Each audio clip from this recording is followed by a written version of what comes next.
Hi loves, it's Tuesday today. Choose Vines Cafe for your coffee and snacks today. We are open pa mga loves from Monday to Sunday, 8 a.m. to 8 p.m. Pag Sunday mga loves, depende sa morning, pero afternoon 1 p.m. to 8 p.m. open na po kami mga loves. Sa mga di pa nakakaalam ng location namin, dito lang kami sa Banao Poblacion South, Lagawi, Ifugao, side ng Jet Phoenix gas station.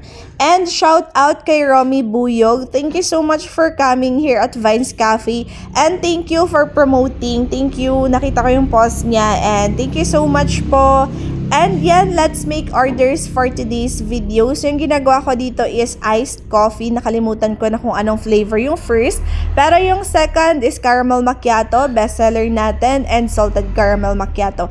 Next natin, milk tea mga loves. Cookies and cream, bestseller natin sa milk tea. And ito yung coffee crumble natin na frappe mga loves, no? Ayan, recommended din talaga to kasi masarap siya. So, try nyo din. Nagugustuhan din siya ng mga ibang customers namin kasi nire-recommend ko talaga siya. So, must try mga loves. And yan yung ating frappuccino, taro flavor. Yes, merong coffee-based yan mga loves. Try nyo minsan. Very short yung video ko. Yun lang. Work hard, be kind, and amazing things will happen, loves.